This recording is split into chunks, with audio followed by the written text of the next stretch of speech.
Hello guys, in this lecture we will be discussing about the muscles of mastication.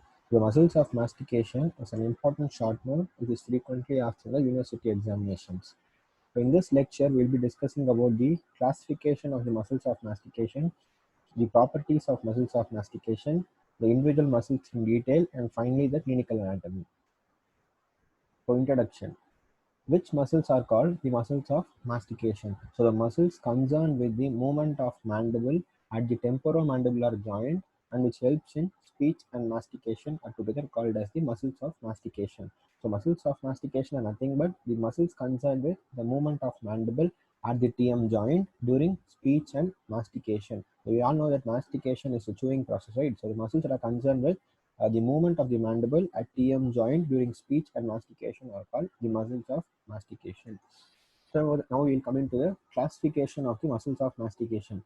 So the muscles of mastication are broadly classified as the principal muscles and the accessory muscles. The principal muscles are the main muscles that are involved in the mastication process, and the accessory muscles help to enhance the power of the principal muscle.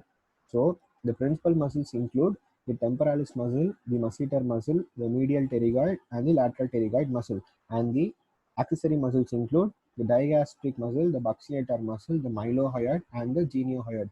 So as far as the examinations are concerned, you must elaborate in detail the principal muscles. And as far as accessory muscles are concerned, if you know the name, that will do for the exam. So we'll see it again. The principal muscles are nothing but the temporalis, the masseter, medial pterygoid muscle, and the lateral pterygoid muscle. And accessory muscles include digastric muscle, buccinator muscle, mylohyoid, and at last the geniohyoid muscle. So next, coming to the properties of the principal muscles of mastication. So the muscles, so if a muscle needs to be called as a principal muscle of mastication, uh, it needs to satisfy following five criteria. The first criteria is the muscle should be located in the infratemporal fossa. Next, the muscle is inserted into the ramus of mandible. It is supplied by the mandibular nerve and it is developed from the mesoderm of first pharyngeal arch, and the muscles should be concerned with the movement at the temporomandibular joint. So summarizing the properties, all the principal muscles of mastication are located in the infratemporal fossa. The muscles are inserted into the ramus of mandible. They are developed from the mesoderm of first pharyngeal arch. And we know the nerve of first pharyngeal arch is mandibular nerve, right? So all these muscles are hence supplied by the mandibular nerve, and all the muscles are finally concerned with the movement at the TM joint. So with this note, let's see the individual principal muscles of mastication in detail. So before going into that, you must remember that if a muscle is asked in the examination, you must you must elaborate the answer with four subheadings: the origin, the insertion, the nerve supply, and action. So you must make sure that uh, you are elaborating the answer in this four subheadings. That is the origin of the muscle, the insertion of the muscle, the nerve supply of the muscle, and finally the actions of the muscle. So now we'll move on to the first muscle, the temporalis muscle. So a basic introduction about the temporalis muscle is the temporalis muscle is a fan-shaped muscle and it is covered by a tough temporal fascia. So these 2 points will do for the introduction of temporalis muscle. That is, it is a fan-shaped muscle and it is covered by a tough temporal fascia. So now let's move on to the origin insertion of the temporalis muscle.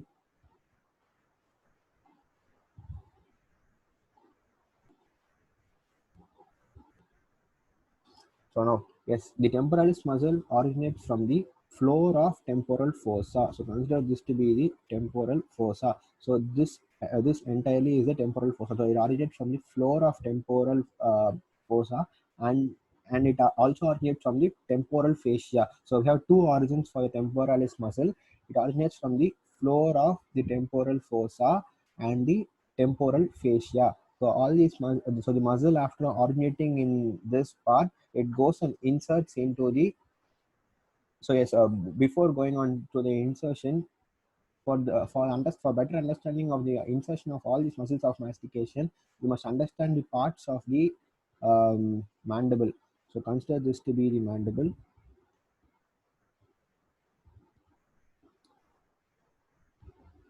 So yes, consider this to be the mandible. So as far as the insertion of the muscles of mastication are concerned, three parts of the mandible is very important. This is the coronoid process of the ramus of mandible.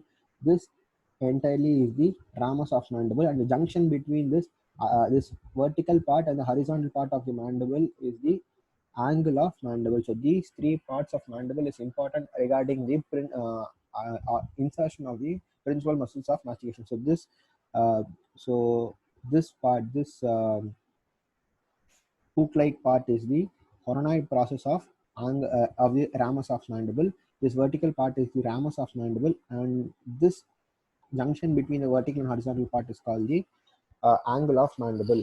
So this temporalis muscle, after originating from the floor of the temporal fossa, it goes and inserts into the apex and the anterior border of coronoid process. So this is the apex and this is the anterior border. So the it goes attaches to the apex as well as the this entirely is the apex, right? So it inserts into the apex and the anterior border of the coronoid process and to the anterior border of the ramus of mandible. This is the anterior border and this is the posterior border of the ramus of mandible. So the temporalis muscle, after originating from the floor of temporal fossa, inserts into the apex and the anterior border of the coronoid process and the anterior border of the ramus of mandible. So this muscle inserts in the form of a tendon. So this point is important. The muscle, after originating from the floor of temporal fossa, inserts into the coronoid process and the ramus of mandible in the form of a tendon. Next, yes. So the muscle originates from the floor of temporal fossa and the deep surface of temporal fascia. It inserts by means of a tendon into the apex, tip, and the anterior border of coronoid process and the anterior border of the ramus of mandible.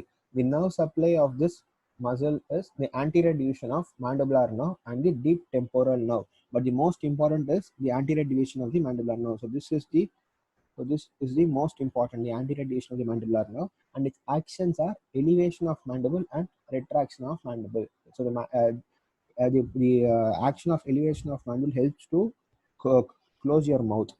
Okay, and retraction of mandible helps you to bring your jaw backwards. So these two are the important actions of the temporalis muscle. Yes. So next we'll see about the masseter muscle. So the basic introduction about the masseter muscle is it is a thick quadrilateral muscle. So this point will do for the introduction of the masseter muscle. It is a thick quadrilateral muscle. So moving on to the origin and insertion of the masseter muscle. The muscle originates from the masseter muscle is divided into three parts: the superficial part, the middle part, and the deep part. And this this is the zygomatic arch. This semicircle shaped part we see here, right? So this is the zygomatic arch. The zygomatic arch, and here will be the maxillary process of zygom. This part is the maxillary process of the zygomatic arch, and this is entirely called the zygomatic arch. For the superficial part arises from the maxillary process and anterior two-third of the zygomatic arch. So this consider this to be the anterior two-third and this as the posterior one-third. So this is the anterior two-third and this is the posterior one-third. So the superficial part of the masseter muscle arises from the maxillary process and the anterior two-third of the zygomatic arch. So and the middle part arises from the inferior border of the posterior part of uh, posterior one-third of this zygomatic arch. So this is the superficial part and this is the middle part. The deep part arises from the deep surfaces of the zygomatic arch. So summarizing the origin, it arises as three parts: the superficial part, middle part, and the deep part. The superficial part arises from the maxillary process as well as the anterior two-third of the zygomatic arch. The middle part arises from the posterior one-third of the zygomatic arch, and the deep part arises from the deep part of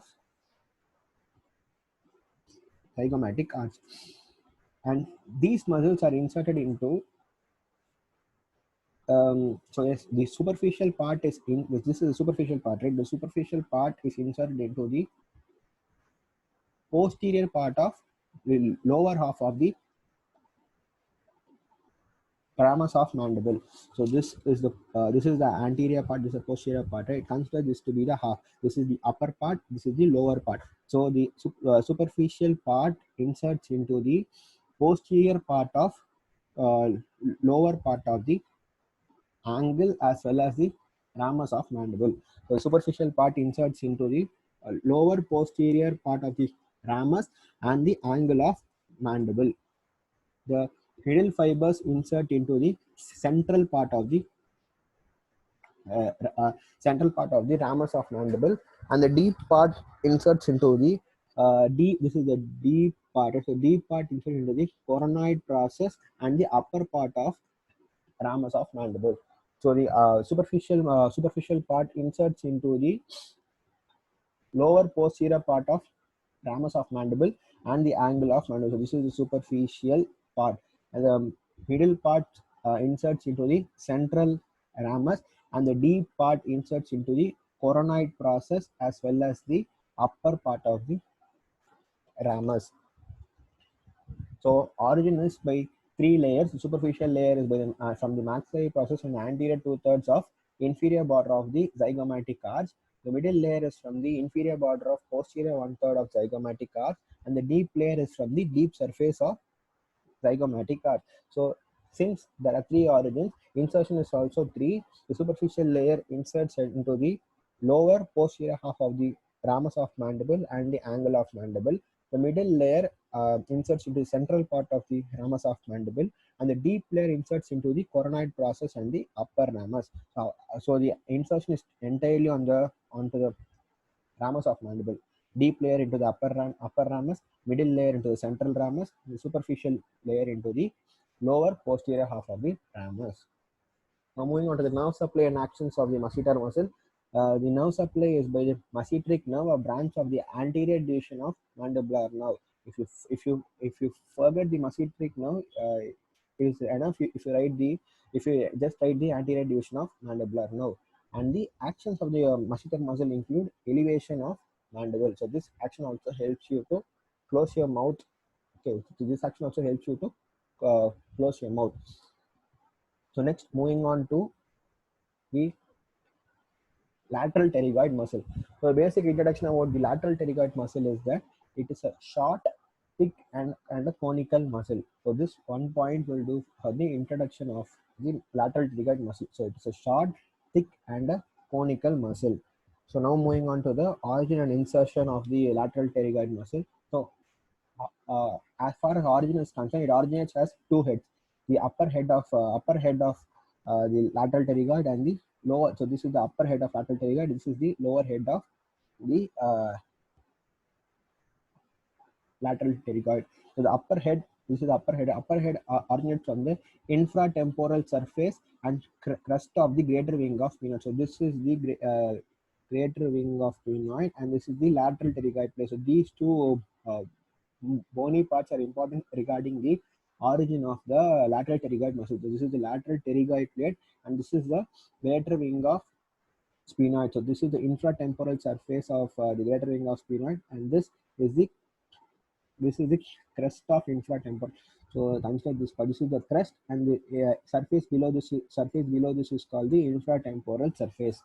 So as far as the upper head of lateral pterygoid is concerned, it originates from the infratemporal surface, and this is the infratemporal surface, and this is the crest, the infratemporal crest. So these two parts are important regarding the origin of the upper head of lateral pterygoid. So as far as the lower head of the lateral as far as the lower head of lateral pterygoid is concerned, it arises from the lateral surface of lateral pterygoid plate.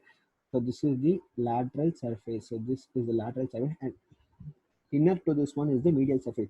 This entirely is the lateral surface, and inner to this, that is the surface behind this plate, is the medial surface. Okay, so lower head of lateral pterygoid originates from the lateral surface of the lateral pterygoid plate. So these two heads are inserted into the. So these two heads are inserted into the fovea of the so the lateral pterygoid, it is inserted into the pterygoid fovea, the capsule and the articular disc of the temporomandibular joint. So this is the temporomandibular joint. This entirely is the TM joint. This one is the articular disc and this is the articular capsule. So this muscle is inserted into the articular disc and the articular capsule of the TM joint as well as the pterygoid fovea. So this is the insertion. Now moving on to the, so let's summarize the origin and insertion of the lateral pterygoid muscle. So the lateral pterygoid muscle originates as two heads, the upper head and the lower head. The upper head is from the infratemporal surface and crest of greater wing of penoid, and lower head originates from the lateral surface of lateral pterygoid plate of penoid. So these two heads insert as a thick tendon into the pterygoid fovea, the capsule and the articular disc of temporomandibular joint. Now moving on to the actions and nerve supply of the lateral pterygoid muscle. The lateral pterygoid muscle is supplied by the anterior division of the mandibular nerve, and actions of the lateral pterygoid muscle include depression of mandible and protrusion of mandible when it acts along with the medial pterygoid. So depression of mandible helps you to open your mouth. So these two are the actions of the lateral pterygoid. That is, it helps in depression of mandible and protrusion of mandible when it acts along with the medial pterygoid muscle. So next, moving on to the last muscle called the medial pterygoid muscle. So basic introduction is it is a thick quadrilateral muscle. This one point will do regarding the introduction of medial pterygoid. So now moving on to the origin and insertion of the medial pterygoid muscle. It originates, there are two heads, the superficial head and the deep head of medial pterygoid. Superficial head originates from the maxillary tuberosity as well as pyramidal process of the palatine bone. But the maxillary tuberosity is important regarding the origin of the superficial head.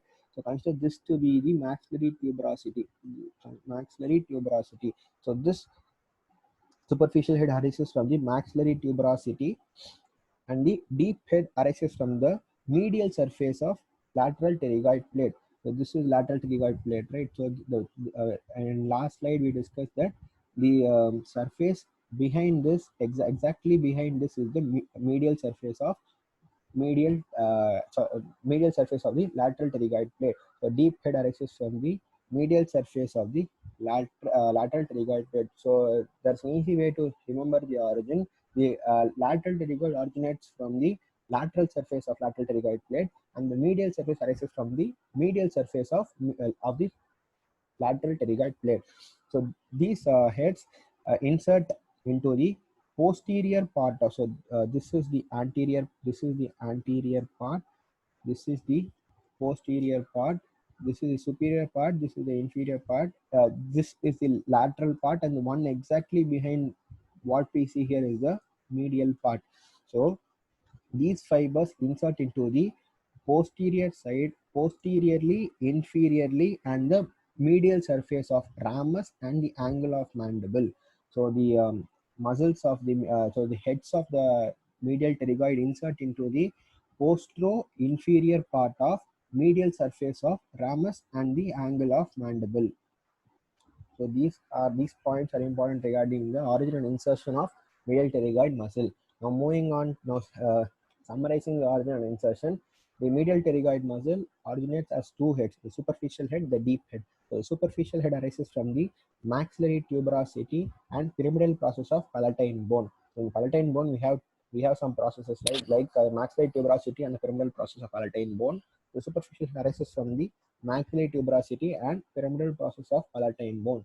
And the deep head arises from the medial surface of lateral pterygoid plate and pyramidal process of palatine bone. So this pyramidal process of palatine bone, is a common origin of both the superficial head as well as the deep head of medial pterygoid muscle. So a very important bony landmark of origin is the maxillary tuberosity for superficial head and the medial surface of lateral pterygoid plate for the deep head. So these two heads are inserted into the postero-inferior part of medial surface of the ramus and angle of mandible by a tendinous lamina. So next, moving on to the nerve supply and actions of the medial pterygoid muscle. So it is supplied by nerve to medial pterygoid, a branch of the mandibular nerve. And actions are, it helps in elevation of mandible, protrusion of mandible along when it acts along with the lateral pterygoid muscle. So this is the so these points are the important points regarding the origin, insertion, nerve supply, and actions of the principal muscles, which include the temporalis, masseter, medial pterygoid, and the lateral pterygoid. Now moving on to the clinical anatomy, there is only one important clinical anatomy regarding the muscles of mastication. Is called trismus. Trismus is nothing but it's also called as lockjaw. So trismus is a case in which there is prolonged tonic spasm of the jaw muscles. That is, the muscles of mastication are in a continuous state of contraction. So the cause of trismus is it is due to the spread of the dental infection from the teeth. So clean anatomy is trismus, which is also called as lockjaw. The trismus is nothing but it is a prolonged tonic spasm of the jaw muscles, and etiology or the cause of trismus is spread of dental infection from the oral cavity into the muscles of mastication or the jaw muscles. Now let's summarize the muscles of mastication. Now I will be just telling you the important points, and if you will hear these important points, this will do. I'll be now summarizing the important points. Just try to orient these important points with this picture. So starting with the temporalis muscle. The temporalis muscle originates from the floor. The temporalis muscle originates from the floor of the temporal fossa, floor of temporal fossa, and the temporal fascia. So this muscle is inserted into the apex, apex and anterior border of the coronoid process, as well as the anterior border of ramus of mandible. So origin is from the floor of temporal fossa as well as the temporal fascia, and inserted into the apex and anterior border of the coronoid process, as well as the anterior border of the ramus of mandible. And nerve supply is by the anterior division of anterior division of the mandibular nerve, and actions is it helps in elevation and retraction of mandible. So these 4 points will do regarding the temporalis muscle. Next, moving on to the masseter muscle. The masseter muscle is organized as 3 heads: the superficial part, the middle part, and the deep part. So this is the superficial part, this is the middle part, and this is the deep part. The superficial part arises from the maxillary process, as well as the anterior two-third of the zygomatic arch. Okay, so this is regarding the origin of the superficial part. Now moving on to the origin of middle part. So origin of middle part is from the posterior lower border of posterior one-third of the zygomatic arch. Now moving on to the origin of the deep part, it is from the deep zygomatic arch. So deep for deep. The deep part arises from the deep zygomatic arch. Now coming on to insertion of these 3 parts. The superficial part inserts into the lower part. This is the lower part of the ramus, right? So this is inserted into the lower part of the ramus as well as the angle of mandible. And the middle part inserts into the central ramus, is the insertion of the middle ramus. So the deep part inserts into the coronoid process and the upper ramus of mandible. Moving on to the nerve supply and action, the masseter muscle is supplied by the anterior division of the mandibular nerve, and it helps in actions. It helps in elevation of mandible. Moving on to the lateral pterygoid muscle, it originates at 2 heads: upper head as well as the lower head. So upper head originates from the infratemporal surface and the infratemporal crust of the greater wing of sphenoid. So these 2 parts, that is, upper head originates from the infratemporal surface and the infratemporal crust of the greater wing of sphenoid bone, and the lower head arises from the uh, lateral surface of the lateral pterygoid plate.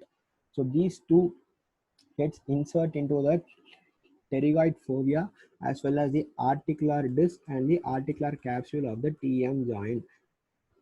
So these 2 heads insert into the the blue shaded area is the articular disc, and the one below it is the articular capsule. So it inserts into the articular disc and the articular capsule of the temporomandibular joint. So the nerve supply and action regarding the lateral pterygoid muscle is that it is supplied by the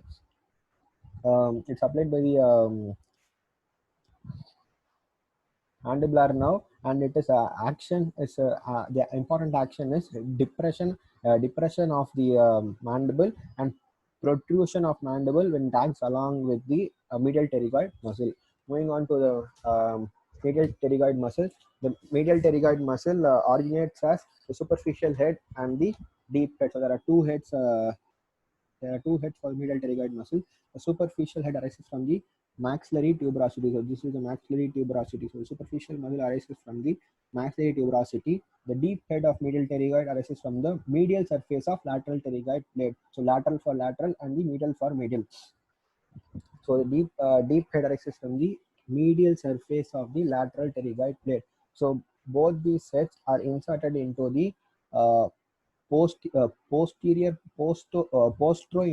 part of the medial surface of ramus and angle of mandible by means of a tendinous lamina.